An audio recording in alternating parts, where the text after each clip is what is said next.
Bonjour et bienvenue dans cette présentation de la partie 1 du devoir de session du cours CR 432 sur la cybersécurité avec Python. Aujourd'hui, nous allons explorer les solutions que nous avons déployées pour répondre aux différentes questions liées au chiffrement et déchiffrement avec le code César. Le code de César est une méthode de chiffrement classique qui repose sur un décalage des lettres dans l'alphabet en fonction d'une clé donnée. Le but de cette partie est d'analyser un message intercepté, suspecté d'être chiffré avec ce code et de découvrir le texte en clair. La première étape consiste à écrire une fonction Python appelée encrypt qui chiffre un texte en clair utilisant le code de César. Elle va prendre deux paramètres, un texte en clair composé de caractères ASCII en minuscules et une clé de chiffrement. Chaque lettre est décalée dans l'alphabet selon la clé, tandis que les autres caractères non alphabétiques restent inchangés. Voici le contenu de la fonction encrypt que nous avons écrit. Donc, si on va directement dans le code, on définit la fonction encrypt en mettant les deux paramètres qui est la texte en clair et la clé de chiffrement. Ensuite, on va créer une variable. On va utiliser une variable pour stocker le texte chiffré qu'on va retourner. Donc, on va commencer d'abord par l'initialiser pour être sûr qu'à chaque fois qu'on lance la fonction encrypt, elle initialise le contenu de cette variable. Ensuite, avec la boucle for, on va parcourir chaque caractère de la fonction encrypt. Et pour chaque caractère, on va vérifier d'abord que le caractère est minuscule avant de faire le chiffrement. Donc, une fois le caractère trouvé, donc on va l'enregistrer dans la variable texte chiffré. Et ensuite, on va le caractère suivant. Si on fait la même chose jusqu'au dernier caractère. Et ensuite, on retourne le texte chiffré. Donc, maintenant, on va passer à la phase simulation pour s'assurer que le code fonctionne. Donc, on a fait ce texte ce code en dessous pour pouvoir simuler. Donc, on fait exécuter. Donc, il demande le texte. On va rentrer ça en incluant d'autres caractères pour être sûr que ce qui ne va pas tenir compte de ces caractères-là. On va donner une clé de 3, par exemple. Et puis, on se rend compte ici qu'il n'a pas touché au caractère. Il a converti uniquement les caractères qui vont de A à Z en minuscules. Mais les caractères majuscules et les caractères n'a pas touché. Donc. Ensuite, à la question 2, donc, on doit écrire la fonction decrypt qui permet de déchiffrer un texte chiffré avec le même code de César. Cette fonction est presque identique à encrypt, mais elle applique plutôt un décalage négatif pour retrouver le texte original. Donc, le décalage négatif s'exprime par moins clé chiffrement, ce qui est différent de la fonction encrypt où on a fait plus clé chiffrement. Sinon, le code il est identique. Ensuite, on fait un petit code en bas pour simuler la fonction. Donc, on va utiliser le texte chiffré qu'on a obtenu tantôt de la fonction encrypt. C'est là, si on lui met la clé 3. Donc là, on retrouve le même message déchiffré. Donc, la question 3, on demande la relation entre le chiffrement et le déchiffrement. Donc, on dira simplement que le chiffrement et le déchiffrement sont des opérations inverses basées sur un décalage modulaire dans l'alphabet. Avec le chiffrement, comme on l'a vu tantôt, on applique un décalage positif, un décalage vers la droite à chaque caractère clair. Et tandis que le déchiffrement, on applique un décalage négatif pour retrouver le texte original. La propriété fondamentale est que si un texte clair est chiffré avec la clé K par exemple, puis déchiffré avec la même clé K, on retrouve le texte original. À la question 4, on va introduire l'utilisation du module RParse pour rendre notre script interactif. Il va permettre de fournir un texte ou un fichier en entrée, de spécifier l'action à effectuer, donc chiffrer ou déchiffrer, ou encore de définir une clé de chiffrement. Donc, dans le script RParse, on va commencer par importer les bibliothèques nécessaires. Ensuite, on a fait un petit script là qui va se permettre de détecter l'encodage des fichiers selon le système.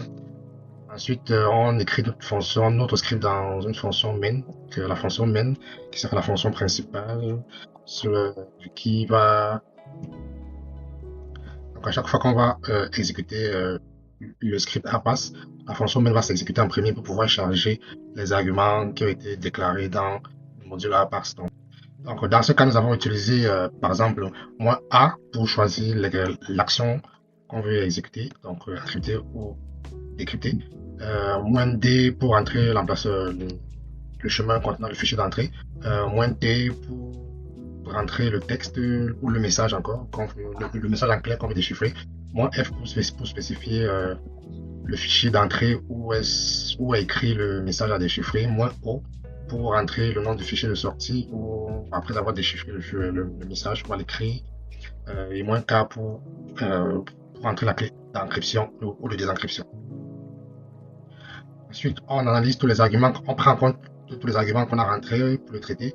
Et puis, dans ce premier bloc, on va traiter le message rentré ou le fichier rentré. Ensuite, dans ce bloc, on traite l'action d'encrypter ou bien de décrypter. Et puis, dans le dernier bloc, on va traiter la sauvegarde et l'affichage du résultat qui peut être soit le message ou alors le message ou alors le fichier qui contient le message décrypté. Donc, puis on va tester la fonction dans cette partie du code. Donc, cette ligne-là va signifier que lorsque le script Python est exécuté directement via l'invite de commande, la variable min prend la valeur min. Mais si ce script est importé dans un autre fichier comme un module, la variable nim prendra plutôt le nom du module. Donc ensuite, on va passer à l'exécution de la fonction du script. Donc dans PowerShell, on fait Python et on donne le nom du fichier, le nom du script. Donc vu qu'on n'a rien rentré comme en paramètre, il nous a fait on a demandé, en fait, on a fait le script de façon que si on ne lui donne pas un message, il envoie un message d'erreur pour demander de fournir le texte. Donc, pour voir tous les paramètres, les arguments qui font partie de notre fichier, on met le nom du fichier, on fait -h, comme cela. Il envoie tout ce qu'on a défini comme argument. Soit on fait -h, ou on fait -2 fois L. Help. C'est pareil. Donc, maintenant, on va exécuter on va lui donner des paramètres. On va lui donner les arguments. Donc, on met Python, le nom du fichier, le texte à déchiffrer, on utilise -T, comme on l'a défini tantôt, et on donne le nom du fichier qu'on a, le nom du, en fait, le message qu'on utilise depuis le début. Ensuite, -A, c'est pour définir l'action à exécuter, donc E pour encrypter, D pour décrypter, donc on va faire E pour encrypter, -K pour rentrer la clé, donc dans ce cas, on rentre la clé qui est 3, on exécute, là on voit qu'il nous donne ce message, il nous donne le message chiffré.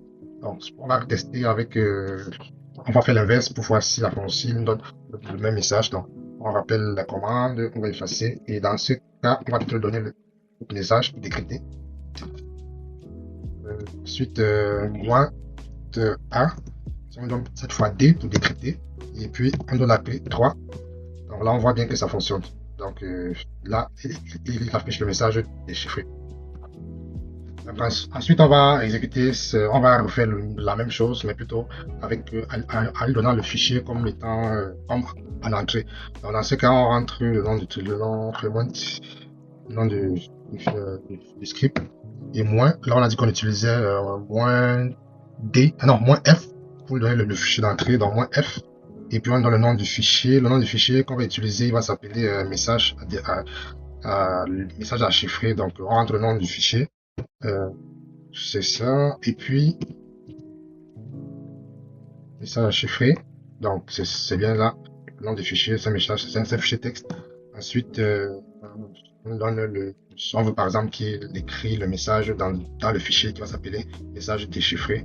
Donc on fait -O cette fois-ci. -O. Et puis on lui donne message à chiffrer, message déchiffré. Donc là il va mettre le résultat dans ce fichier, le message chiffré dans ce fichier. Ensuite -A, non, -K pour la clé 3. Donc cette ligne là, qu'est-ce qu'il va faire? Il va exécuter le script rparse avec comme entrée le fichier qui contient le message à déchiffrer, à déchiffrer, bref, le fichier d'entrée, et puis le fichier de sortie, puis la clé. Donc dans le fichier d'entrée, on met tout ça comme message, et puis on exécute le script. Le message devrait apparaître ici. Donc si on exécute, là il dit que le résultat a été écrit dans le fichier, donc là il est là, on voit bien qu'il est là. Ça il dépasse ça. Ah, ok. Alors, dans ce cas, il n'a rien fait parce que là, on voit que le message est pareil, c'est le même. Pourquoi? On se rend compte que là, on n'a pas rentré l'action à exécuter. Donc, on va simplement rappeler la commande et on va lui donner l'action qui est de peut-être encrypter. Et puis, on fait entrer. Donc là, si on revient, on voit bien que le message était là et puis le message était encrypté. Donc, on peut refaire la même chose, mais en faisant plutôt décrypter pour voir si ça change. Donc, il prend le même message qu'il est là, mais au lieu d'encrypter, il va plutôt décrypter. Décrypter. Là, le message on voit bien que ce message, il a changé. Donc, pour éviter les erreurs, donc, on l'a fait de telle sorte que si on lui donne un message et qu'on ne donne aucune action, il lui retourne simplement le message. Donc, si j'exécute le fichier en donnant un texte et je ne spécifie pas l'action ni la clé, il va me retourner simplement le même texte. Enfin, pour casser le chiffrement sans connaître la clé, nous avons implémenté la fonction brute force. C'est ce qui est demandé à la question 5. Donc, la méthode va consister à tester toutes les clés possibles de 0 à 25 et retourner un dictionnaire contenant les textes en clair associés à chaque clé. Donc, dans le script brute force, on commence par initialiser le dictionnaire des résultats. Donc, ensuite, on fait une boucle for pour parcourir toutes les clés de 0 à 25. On initialise le message déchiffré. Oui, le message déchiffré. Ensuite, on va décrypter le message avec la clé. Puis on va sauvegarder le message. En fait, on parcourt chaque clé, on décrypte le message. Et puis, on affiche le résultat. On retourne le dictionnaire de messages chiffrés. Donc, ensuite, on fait une fonction. En fait, on fait un petit code qui va permettre de tester. Toujours en utilisant la ligne ici, là, qui va permettre d'exécuter mesure A passe au début pour permettre de rentrer les paramètres. Et puis simplement, et après on exécute la fonction brute force et on remplit et on affiche le dictionnaire. Maintenant, si on passe à l'exécution, donc si on fait Python, question 5, si on fait ça pour le premier, on voit bien que le message d'erreur, la fonction le module passe a été appelé. Ensuite, on rappelle et on donne le texte à déchiffrer. Et on va le copier ici. Donc, si on fait ça, on exécute. Donc, là, après ici, on peut. Donc là, ce qu'il a fait, c'est que bon, ce que là, on affiche, on déchiffre, on encrypte le. En fait, vu qu'on n'a rentré aucun paramètre d'encryption ou désencryption, comme on a présenté tantôt, donc il retourne simplement le message. Et puis, on parcourt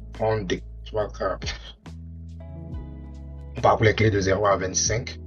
Et puis, à chaque fois, on va encrypter. En fait, on va décrypter. Donc, c'est ce qui est demandé dans le devoir. Bon, ici, on a simplement voulu afficher la valeur de chaque clé pour que cela nous serve facilement dans la question suivante, la question 6.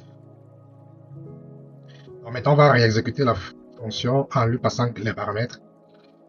Donc, on fait Python, on met le nom du script, on met le message à -t, et puis on choisit d'encrypter le premier, et ensuite, on veut plutôt décrypter.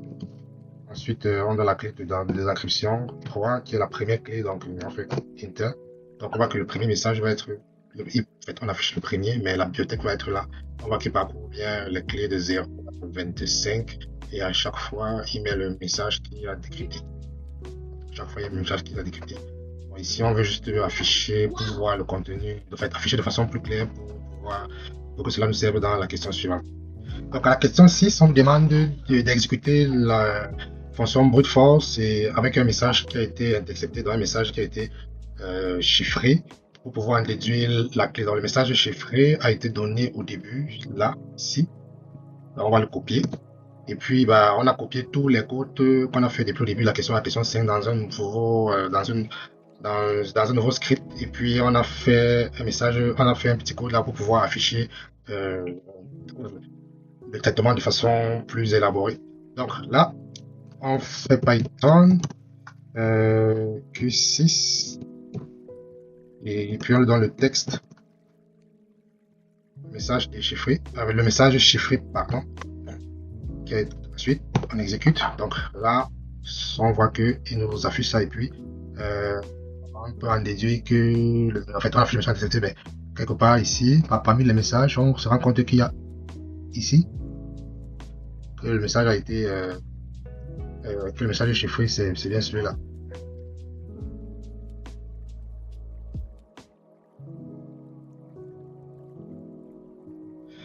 Donc on a fait un petit code ici pour afficher les informations de façon plus claire, facile à analyser. Donc on retourne dans PowerShell, on exécute le script Python, on appelle 6 t message et on fait l'entrée. Donc là, le premier message encrypté, là tout est affiché ici, là, mais ici on va l'afficher. Donc on parcourt les clés, on se rend compte qu'à la clé 17, l'information est assez est lisible par l'être humain. Donc on déduit que la clé 17 contient le message qui a été chiffré au départ. Donc ici on conclut, on a déduit que le message intercepté est la clé 17. Et puis le nom du message, le message qui a été envoyé, c'est Python is a truly wonderful English. Donc, à la fin de cette partie, on a regroupé tout le code dans un message, dans un script, et puis on va faire un dernier test qui va montrer que le code il traite bien le message intercepté. Donc les participants ils sont là. Dans la question 1, dans cette partie, on a mis la fonction qui fait l'encryption. Ensuite, la fonction qui désencrypte, on a masqué le texte traité. À la question 3, on a mis on explique la relation entre le chiffrement et le déchiffrement. Ensuite, à la question 4, on a mis la question 4 qui était la fonction arparse. Ensuite, juste la partie qui la traite. Et puis la question 5 qui était la fonction brute force. Puis la question 6, on a essayé de faire un code plus élaboré qui va permettre qui va juste afficher le message intercepté. Et puis on peut l'exécuter directement à partir d'ici. Si on l'exécute ici, comme ça, il nous dit entrer le message intercepté. Puis si on le met comme ça, on peut rentrer. Il traite d'un seul coup. Puis on voit bien que c'est la clé 17 qui contient le message intercepté. Donc, et puis on affiche le résultat là.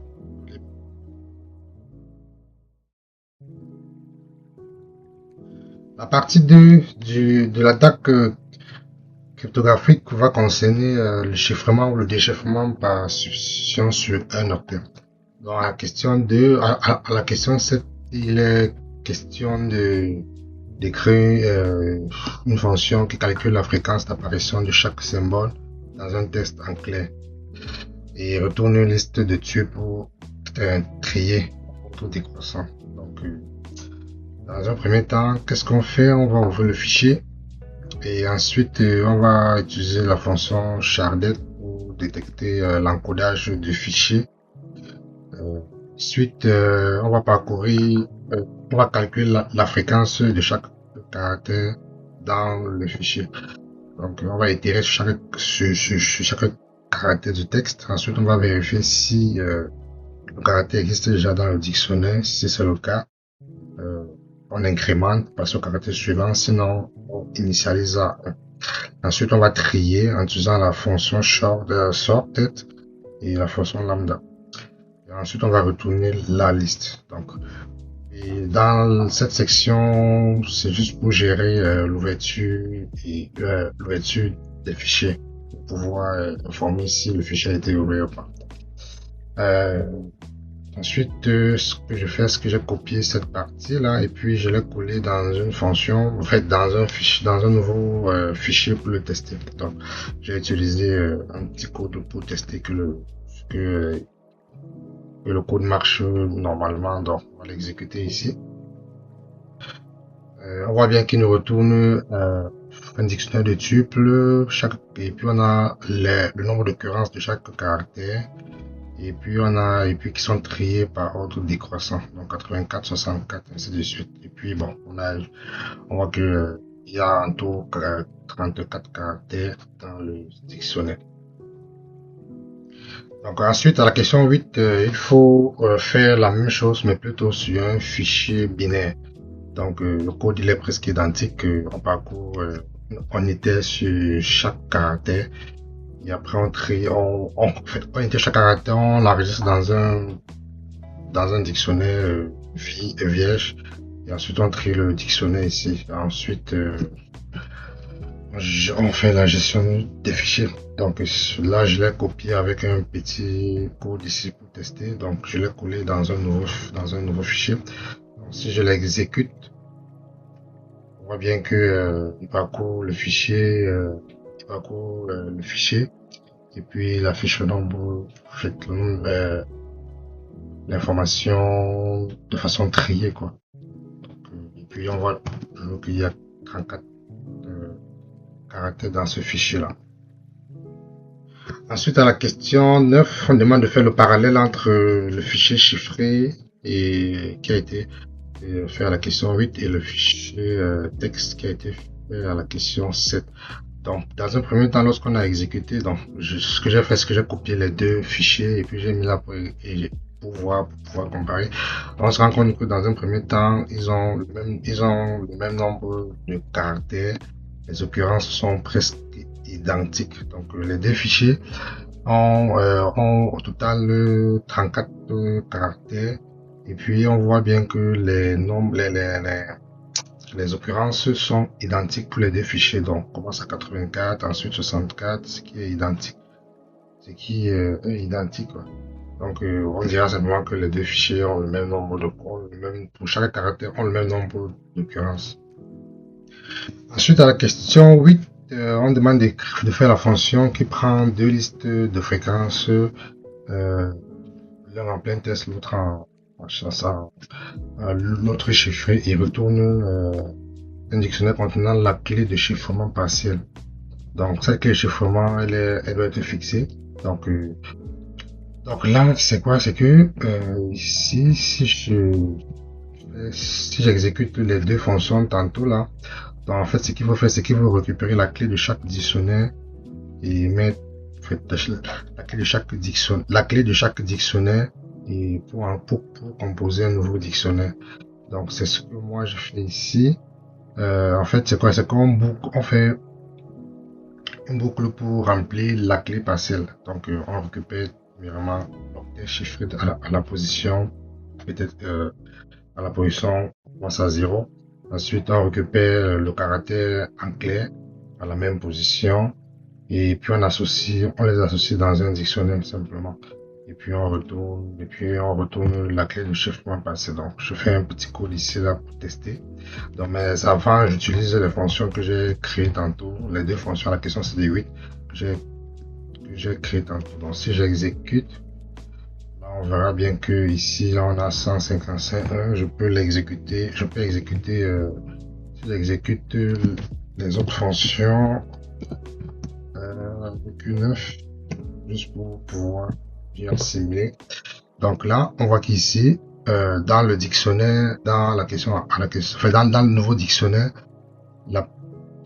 on a ici la clé qui est l'espace, ensuite 55, donc on l'a utilisé pour faire le premier dictionnaire, pour la première position, ensuite 1 étoile, donc on voit ici là qu'on a 1 ici avec 1 et E, ensuite 253 et E et T, 253 et T, ainsi de suite pour les dans ce cas on a utilisé une clé de 17, donc on va prendre les 17 les 17 premières clés des deux dictionnaires. Donc ensuite à la question 11, il est question de faire une fonction qui va prendre un texte chiffré, un texte binaire, et puis une clé qui a été construite pour pouvoir essayer de déchiffrer le fichier, quoi. Le fichier chiffré. Donc premièrement, ce que je fais, c'est que j'utilise une variable qui est une chaîne de caractères vierge qui va permettre d'afficher le résultat du texte à la fin. Ensuite, je parcours chaque caractère ou chaque en-tête du fichier qu'on veut déchiffrer. Et puis pour chaque caractère, pour chaque caractère de ce fichier, si le caractère contenu si le caractère est inclus dans la clé dans la clé de chiffrement, je l'affiche. Sinon, j'affiche simplement le signe de dollar. Je parcours ainsi de suite et à la fin, j'affiche le texte. Ici, bon, je touche le traitement du fichier pour afficher l'erreur en cas d'ouverture du fichier. Ensuite, la question 12, il faut simplement tester la fonction guest text. Donc, les deux questions elles sont liées, quoi. Donc, dans un premier temps, ce que je fais, c'est que je vais essayer d'afficher le caractère initial, le texte initial, la clé initiale. En fait, j'affiche tout pour permettre de faciliter la compréhension. Donc, c'est ce que je fais ici. Je calcule la fréquence en clé, donc comme ce qu'on a fait à la question 7. Ensuite, la question 8, ce qu'on a fait la question 8, on parcourt pareil avec on crée le dictionnaire de texte avec la fonction fréquence comparée. Ensuite, on construit la clé partielle à partir des deux dictionnaires, comme on a fait à la question 10, c'est-à-dire on prend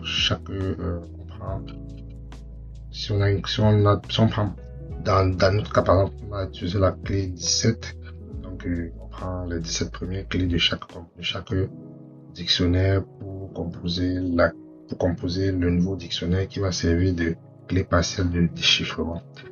Ensuite, je l'affiche à chaque fois et ensuite j'affiche le contenu du fichier qu'on veut déchiffrer. Ensuite, j'utilise, c'est dans cette partie que je teste réellement la fonction.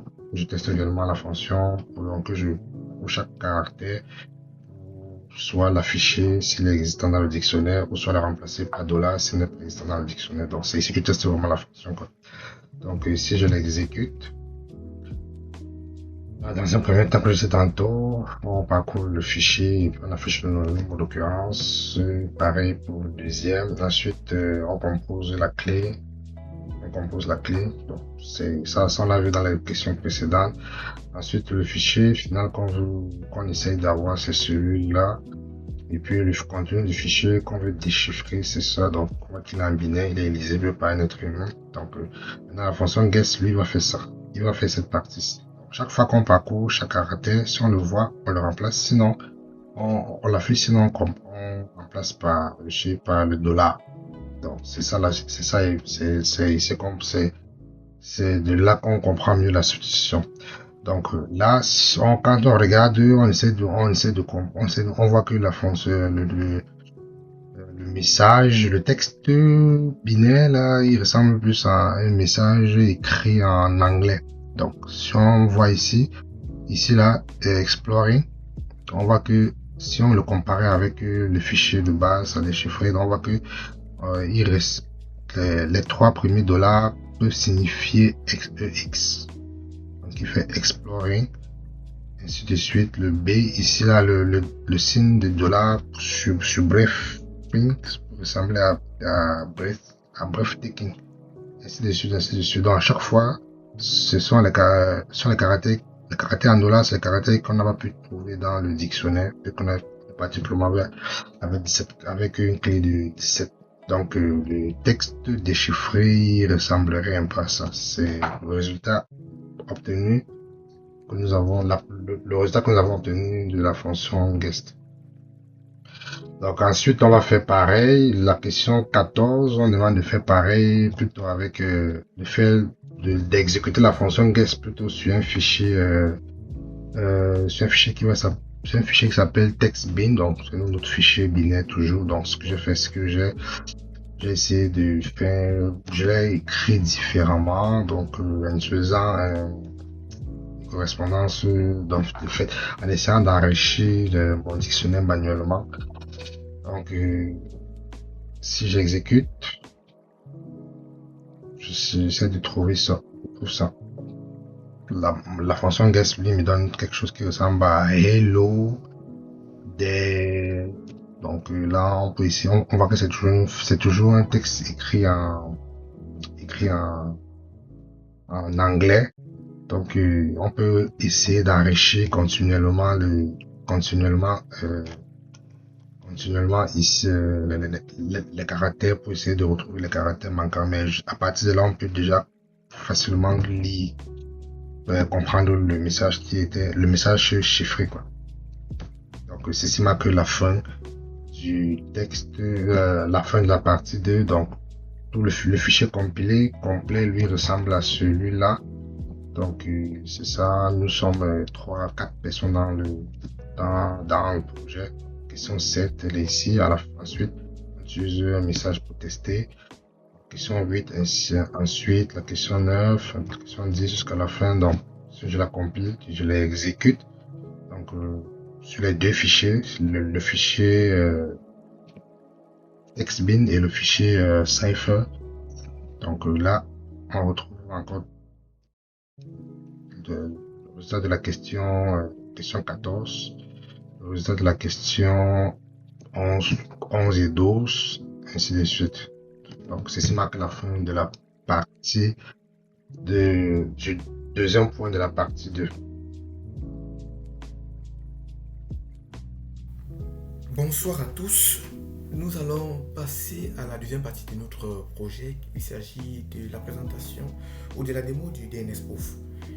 Lorsqu'on parle du DNS Spoofing, il s'agit en fait d'une attaque au cours de laquelle l'attaquant va rediriger les requêtes de la cible vers le site dont il contrôle au détriment du site légitime vers lequel voulait s'orienter ou vers lequel voulait s'orienter, n'est-ce pas, la cible.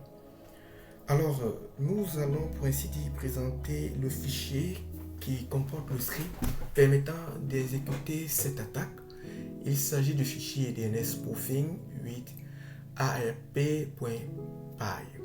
Dans ce fichier, nous avons importé deux modules, deux bibliothèques, je veux dire, la bibliothèque Scapy, Scapy autant pour moi, et la bibliothèque NetFilterQ. Dans la bibliothèque Scapy aura pour but de manipuler juste les paquets réseau, tandis que NetFilterQ aura pour but d'intercepter les paquets via IP Comme vous pouvez le voir, d'autres bibliothèques seront utilisées à des fins bien précises.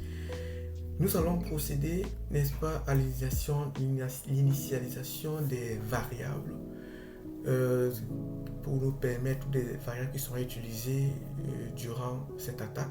Il s'agira de l'IP adresse ou l'adresse IP de la cible ainsi que l'adresse MAC de la cible, l'adresse IP de la passerelle ainsi que l'adresse MAC de la passerelle, sans oublier l'adresse MAC de l'attaquant et l'interface sur lequel l'interface de l'attaquant. Sans oublier aussi quelque chose de plus important, le domaine vers lequel l'attaquant, la cible pourra se rediriger, mais qui sera en quelque sorte la page piégée par l'attaquant. Nous l'avons nommé le nom de domaine qui est Google, avec pour adresse IP de l'attaquant. Alors, pour mettre en œuvre cette attaque, nous avons défini déjà une première fonction, la fonction d'attaque ARSpoofing, qui aura pour but d'intercepter ou de se passer pour l'attaque du type man in the middle, afin d'intercepter toutes les informations, les requêtes et réponses provenant soit de la cible ou du serveur ou de la passerelle dans notre cas. Donc, ceci se fera par la manipulation des informations de la part de l'attaquant se passant pour l'entité légitime au détriment de l'entité légale qui sera réellement la passerelle. Par exemple, le fait de dire qu'elle est passerelle auprès de la cible pourrait, n'est-ce pas, l'aider à récupérer les informations à ces fins. Donc, nous mettons en effet la première fonction qui va utiliser la fonction spoof, qui est la fonction ARSpoofing, qui aura juste pour but d'envoyer en boucle les faux paquets en utilisant ou en appelant la fonction que nous pouvons remarquer là, spoof, qui à son tour envoie juste des faux paquets. Comme nous pourrons le remarquer, elle a juste envoyé des faux paquets en disant par exemple qu'elle est la passerelle en envoyant l'adresse IP spoof qui est son adresse IP au niveau de la cible et fera de même au niveau de la passerelle en envoyant son adresse IP se faisant passer pour la cible. Ensuite, nous aurons à effectuer proprement dit le DNS spoofing, c'est-à-dire la redirection des requêtes ou des réponses vers la page de l'attaquant au niveau de la cible ou de la réponse de la cible vers l'attaquant au détriment de la passerelle. Donc, nous avons ainsi la fonction modify packet qui va modifier le paquet, mais qui sera appelée principalement par la fonction process packet qui va au départ récupérer un paquet, aura pour but de le convertir dans un format supporté par la bibliothèque Scapy qui va essayer de vérifier le type de réponse qu'elle a, s'il s'agit d'un resource record ou autre, afin de pouvoir la valider et de remettre la nouvelle charge. Mais avant de remettre cette nouvelle charge, elle aura pour but d'effectuer des modifications de ces paquets envoyés par Scapy et le copier, n'est-ce pas, dans la variable Scapy packet avant maintenant de la remettre au niveau de la cible qui sera en quelque sorte la page.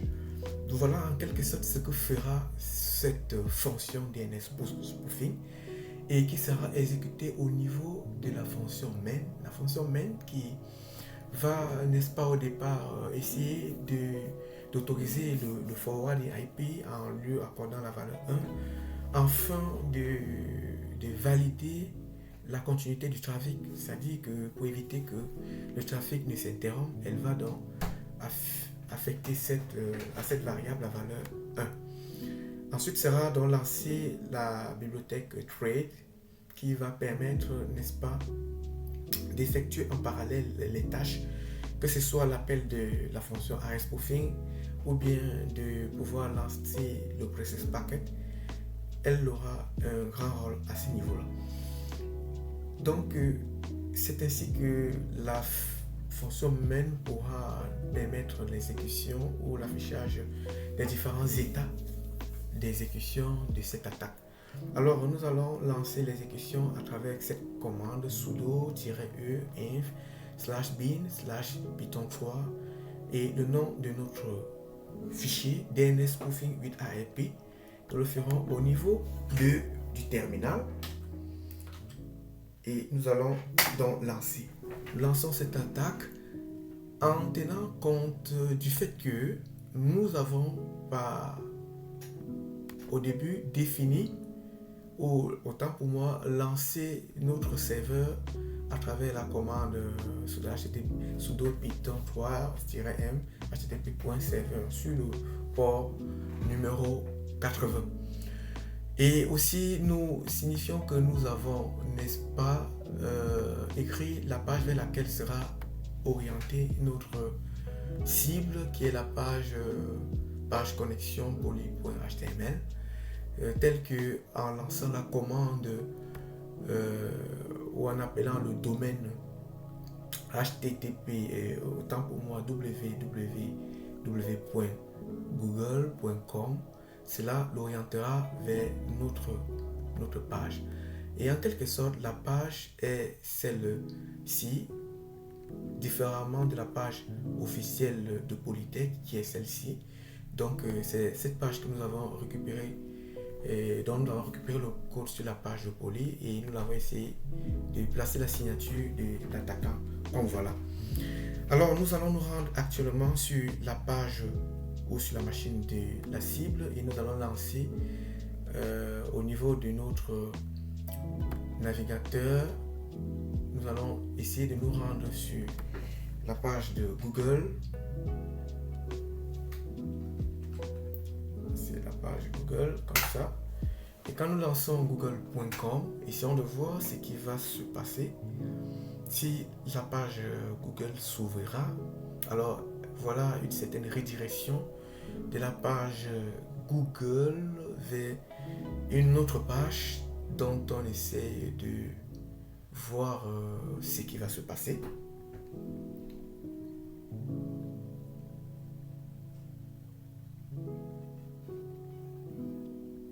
Et bien voilà, nous voyons apparaître la page connexion Poly HTML. Bon, nous essayons de voir en quelque sorte ce qui pourrait fonctionner. Dans tous les cas, nous allons essayer sur cette autre page, vu que nous avons eu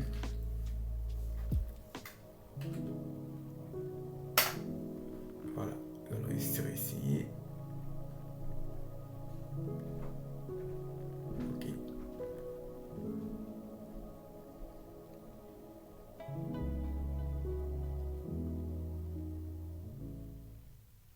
Ok, donc si cela n'est pas fonctionnant à ce niveau, nous allons nous rendre en plus sur notre serveur, désolé.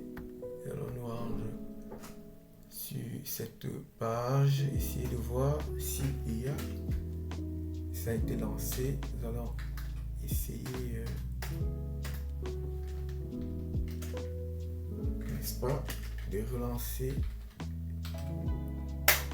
notre page et essayer de voir si elle répond à ce niveau.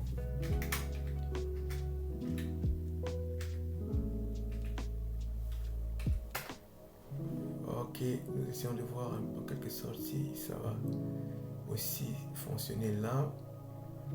Très bien.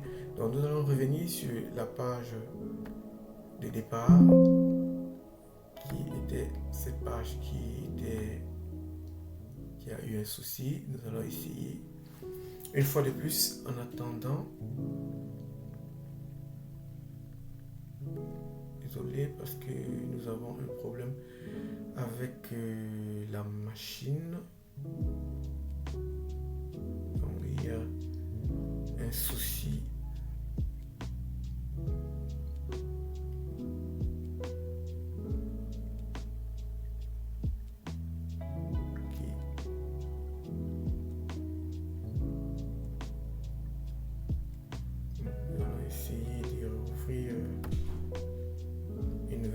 Mais avant, nous allons nous assurer que le code ou bien l'adresse. Ok, nous avons donc la page qui est revenue en quelque sorte. Donc, c'était juste une petite erreur au niveau du rafraîchissement de la page. Donc, nous avons essayé de relancer. Et voilà que ça affiche cette page qui est en fait la page dont nous avons eu au départ, la page admission en ligne par Gaius Eman, qui est en quelque sorte la page que nous avons. Nous allons essayer, n'est-ce pas, de revenir sur la page d'accueil. Nous allons essayer de relancer la page, de réinitialiser.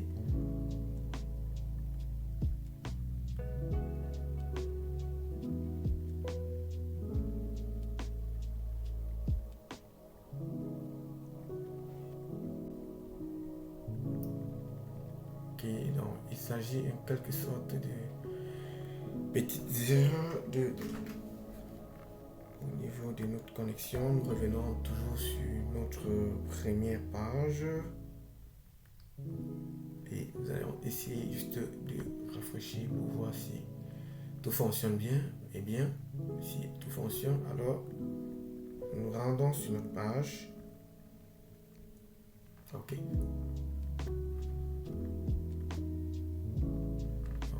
Ouvrir une nouvelle page pour essayer de nous y rendre.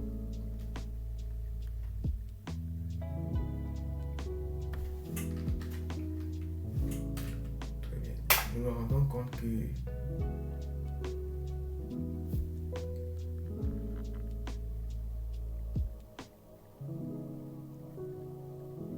ok, donc nous avons pratiquement la même page avec, n'est-ce pas, la signature de l'attaquant ainsi que certaines expressions qu'on a déjà créées qui sont en français et qui sont généralement ce que nous avons eu au niveau de Désolé, je suis obligé de switcher à chaque fois en faisant un contrôle Alt Delete parce que j'ai une difficulté à accéder. Alors, on a quelque chose comme ça qui est la même page que ce que nous avions ici. C'est juste du CSS qui n'est pas entièrement le là. Donc, voilà en quelque sorte le comment.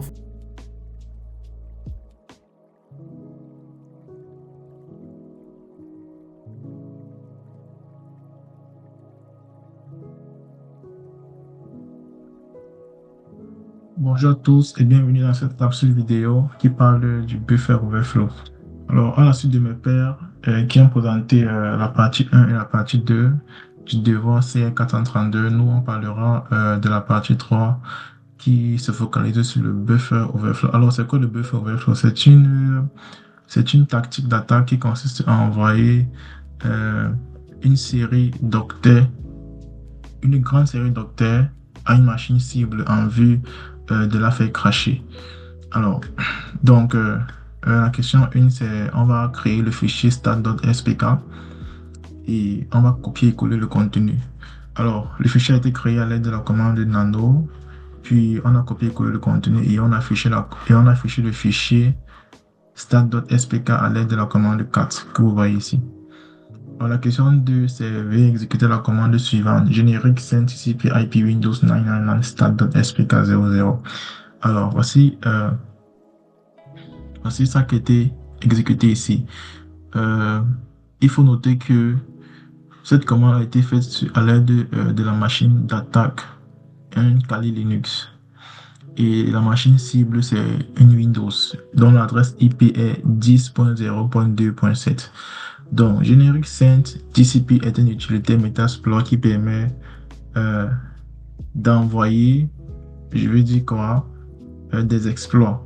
Ok, ici on a envoyé à l'adresse à la machine cible Windows dont l'IP est 10.0.2.7 le fichier stat.spk sur le port 9999.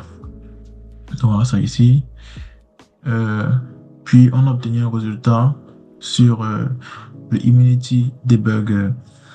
Alors, question 3, qu'est-ce que vous remarquez au niveau de l'application Immunity? On constate que il n'y a aucun mouvement sur le Immunity Debugger. Autrement dit, la commande précédente n'a eu aucun effet sur la machine cible Windows. 4. Notre approche n'a pas marché. On fait alors une nouvelle tentative avec la commande trunk. Alors, on a créé un fichier trunk. On l'affiche à l'aide de la commande cat. Puis, on va à nouveau exécuter la commande generic send TCP. Mais cette fois-ci, en utilisant le fichier trunk.spk. Alors, ça a été fait ici. Question 6. Qu'est-ce que vous remarquez au niveau de l'application Immunity? Alors, on remarque au niveau de la colonne registre FPU, il y a des paquets qui apparaissent. Voir figure 1 ci-dessous. C'est la figure 1 ici. Donc, vous voyez que au niveau de la section registre FPU, il y a des paquets qui apparaissent. Vous voyez? Alors, question 7. Veuillez trouver les indicateurs du crash. La mention EIP 40, 41, 41, 41, 41 est un indicateur du crash. En effet, 41 est la représentation ASCII de A. Comme autre indicateur, on peut également voir la mention trunk qui vient avec une série de A. Puis au niveau du debugger, on peut voir une série de paquets se présentant sous la forme 00EA. Vous voyez là. Alors voici ça ici. On a ici une série de A. ESP00EAF9C8 ASCII suivi d'une série de A. Ça, c'est un indicateur que la commande précédente a marché.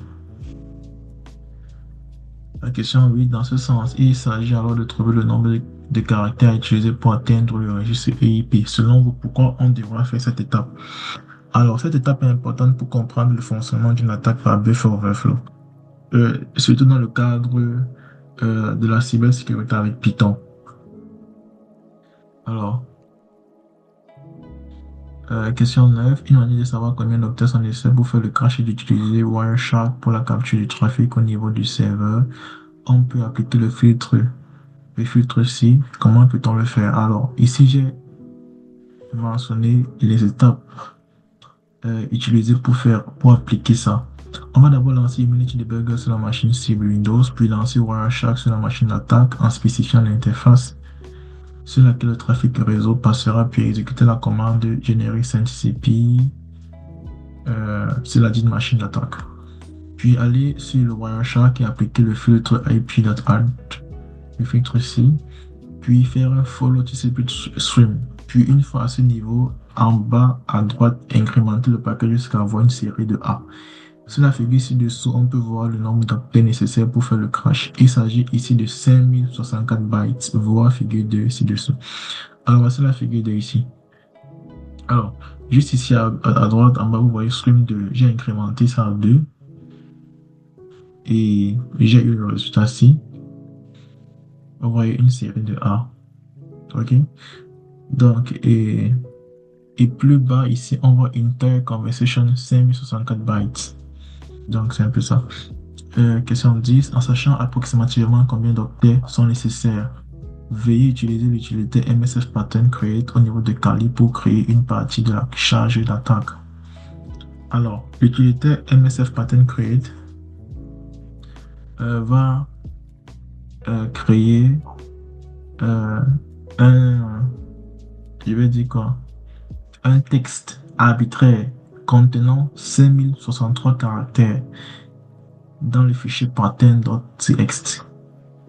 Et quand on affiche 4, quand on fait 4 pattern.txt, on a ceci. On a le contenu du fichier qui n'est que la conséquence de la commande MSF Pattern Create.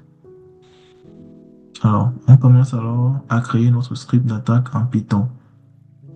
Donc, ici, on fait un script.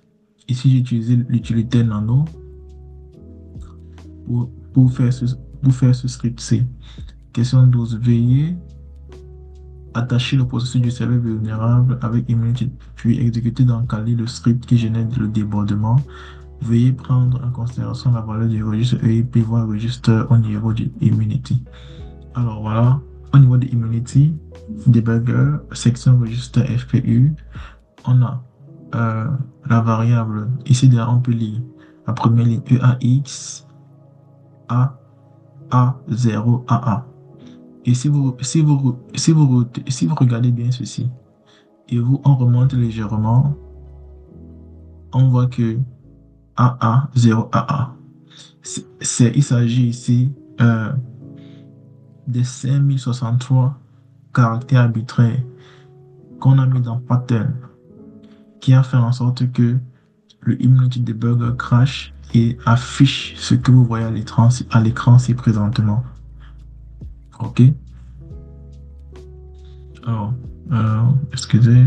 Question 13. En utilisant MSF Pattern Offset, veuillez trouver la valeur magique, celle de l'offset. Alors, ici on fait MSF Pattern Offset -Q, on met la valeur C. La valeur C vient d'où? La valeur 386F4337, elle vient du EIP. Voilà ça, EIP, je ne sais pas si vous voyez mon écran. EIP 386F4337, ok? Donc, puis on obtient le résultat exact match at offset 2003. Donc, il y a exactement 2003 caractères, si je peux dire ainsi. Dans le script Python, il faut changer la variable path avec 3 variables path pour le padding, puis un marqueur 0xDEA deadbeef de EIP en utilisant struct.pack ainsi que rebeat pour compléter la charge. Alors, voilà le fichier qui a été modifié. Vous voyez bien, path égale B A start 2003. C'est la valeur qu'on a obtenue sur la commande précédente. Ici, on a mis également 0xdeadbeef. OK. Donc, 15. Nous devons savoir alors combien d'octets on pourra ajouter pour un shell. On doit alors étudier la stack en étant sur Unity, faire un clic droit sur la valeur ESP et sélectionner Follows in the stack. Alors voilà le résultat qu'on a obtenu. OK. La valeur ESP, la voici. Quand on fait follow in the stack, on obtient le résultat ci. OK. Allez jusqu'à la fin où vous avez la dernière valeur de B. Il faut alors convertir la valeur en décimale pour trouver la valeur maximum qu'on pourra avoir en termes d'octets. Alors, le résultat qu'on a obtenu, c'est ça ici. OK. Quand on fait un follow in the stack, on obtient ça. Vous comprenez la valeur. Qu'est-ce que je vais dire? Ici, à gauche, S, c'est $, signe de pièce, plus 8. Ça, c'est en décimale. Ça, c'est en décimale, OK? Donc, on a donc la dernière valeur de B, c'est 42, BBB, qui correspond à S, $ plus 64. OK? Voilà, c'est ça que j'ai mis ici, là. J'ai souligné ici. Alors, qu'est-ce que je fais? Donc, 64, c'était en valeur hexadécimale tantôt. Puis, on va chercher la valeur décimale. Print decimal value, ça fait 100. OK. Donc, question dit, les mauvais caractères peuvent mettre fin à un shell. Techniquement, ils peuvent varier de x0 jusqu'à xff. Voici le code qui permet de les générer. Alors, on a fait ce code ici. OK. OK. Puis, je vais juste agrandir ça pour que vous voyez. Vous voyez carrément que ici, le tableau-ci, adresse x dump. Vous voyez, on a une série de FF. OK. Donc, c'est techniquement le résultat qu'on devait avoir. C'est le résultat auquel on s'attendait. Alors, ici, j'ai changé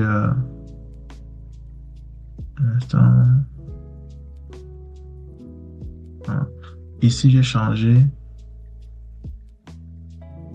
Je suis allé plus bas. Je veux dire, si je suis allé plus bas, voilà, c'est que ça affiche. Donc, le résultat est bon.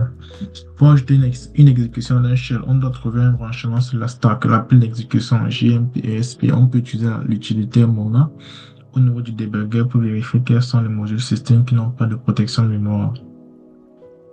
ASLR turn off doit être trouvé. Le module non protégé est ESSFunk.dll. Il faut exécuter avec alors la commande Mona JMP -ESP. Alors ici c'est. Alors arrivé ici là, on a utilisé ça. Voici, on a fait le Mona module. OK. Donc sur le tableau, ce que vous voyez, juste en bas, vous voyez en bleu, on a utilisé l'utilité Mona module. OK. Et quand on fait ça, ça va trouver 9 pointeurs. 9 pointeurs. Le premier, le JMP-ESP, vous pouvez le lire. Excusez. Donc j'ai un peu agrandi, donc vous voyez. Donc, en se servant de l'adresse 62.50.11.AF, on va modifier le fichier ROM.py en changeant la valeur 0x.bif dans 62.50.11.AF. Après avoir modifié le script de run et après avoir exécuté, on remarque que image debugger pointe vers la nouvelle 62.50.11.AF. Donc, on va voir ça ici. C'est ça ici, à l'écran. Vous voyez ici en bas, en bleu. Au niveau du debugger, ESSFunk.62.50.11.AF. OK. Donc, même ici en haut, vous voyez le JMP-ESP. Donc, le résultat escompté, c'est celui-ci en fait. Donc, ça marche bien. Place au shell. Ce cas utiliser l'utilité MSF venant pour générer un reverse shell. Alors, on fait dans le run.py. Ouais. MSF venant.py Windows shell reverse. Alors, la commande c'est place au shell, ce cas utiliser l'utilité pour générer un reverse shell. Alors, la commande nous permet de d'exécuter de générer un reverse shell. OK? Donc, c'est ça. Quand tu le fais, voilà, ça montre que ça a été généré ici. Final size of X file, 702 bytes. Alors maintenant, qu'est-ce qu'on fait? Parce qu'on a généré le reverse shell, on a mis dans le fichier shell.x. Donc ici, on fait 4 shell.x. On a le contenu ici. Donc, on continue. Copier le contenu de shellcode.x dans le fichier Python en absent la variable shellcode.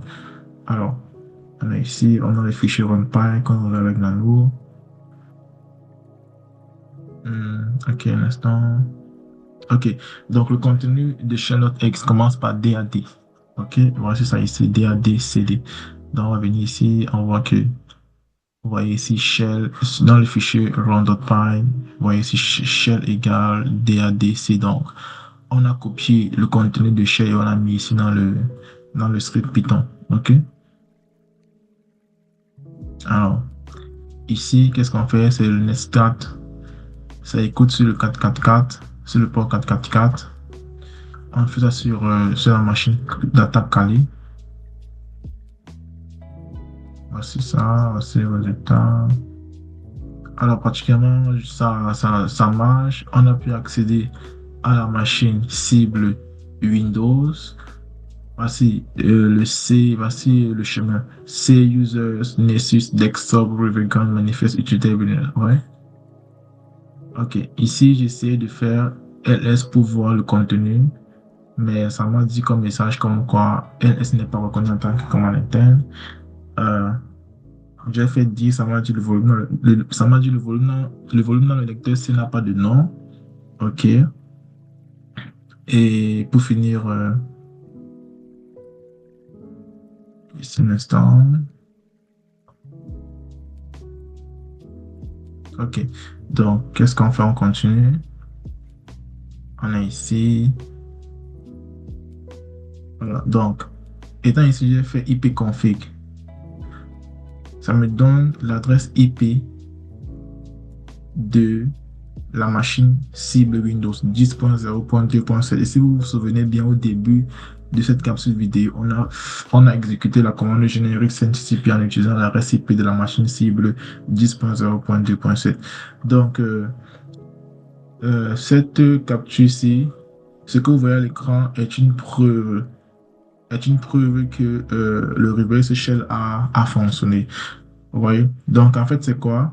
C'est l'attaquant, à partir de sa machine d'attaque Kali Linux, a pu se connecter à la machine cible Windows. Mais en faisant comment? En utilisant un reverse shell. C'est-à-dire, ce n'est pas lui là, l'attaquant a juste fait a généré le reverse shell et la machine cible est venue à lui. Et il a pu accéder. Voilà, la preuve palpable, c'est qu'en étant sur la machine d'attaque, au travers du reverse shell, il a pu faire le ipconfig. Et il a vu la machine, vous voyez, configuration IP de Windows. Voilà un peu, en gros, le résultat auquel on s'attendait. Voilà, c'est tout. Merci.